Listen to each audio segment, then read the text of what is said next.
Moja kati ya argument kubwa sana inayoendelea katika ulimwengu wa teknolojia ni kwamba je, ndani ya miaka 5 AI itaweza kumreplace developer?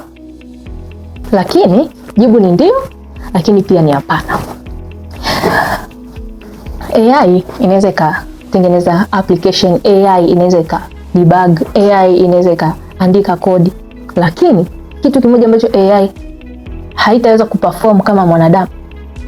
Kuna misingi ambayo ipo kwenye ulimwengu wa teknolojia, kwenye ulimwengu wa coding kwa watu wanaofanya development. Kuna misingi ambayo ipo ambayo ina guide wao kuweza kukodi successfully na kuweza kupata kitu kizuri. Mfumo ambao ni scalable, securable and reliable. Mfumo ambao una follow best practices, lakini pia mfumo ambao una high performance. Ili kuweza kupata hayo yote, kuna vigezo vya kuzingatia. Kuanzia mtu anaanza kukodi mpaka anafikia mwisho wa kutengeneza application, mpaka inapanda, inaanza kutumika na inaenda kuwa stable.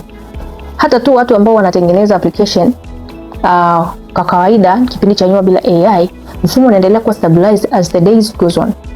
Kwa hiyo kwa mtu ambaye ni developer na AI ipo, ni opportunity kwake ya yeye kuweza kujua namna nzuri ya kutumia AI ili imsaidie katika kazi, lakini sio imuondoe. AI inaweza kutengeneza code, lakini AI haiwezi kufikiria. Mtu kama ni developer anakuwa na tayari na blueprint ya nini afanye ili mfumo ukamilike.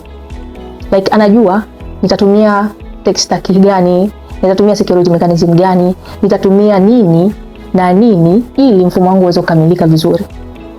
AI haiwezi kufikiria kama real problem solver. Na kampuni siku hizi hazitafuti tu watu wa kuandika code, lakini zinatafuta wale watu ambao wanatatua matatizo, wanaelewa biashara, wanajenga system na kufanya maamuzi sahihi kwenye kile kitu ambacho wanataka kukifanya. Developers watabaki tu relevant as long as wanajua kutumia AI vizuri na sio kukimbia AI. Future haitakuwa na AI versus developers, but itakuwa na developers wanaojua kutumia AI versus developers ambao hawajui kutumia AI.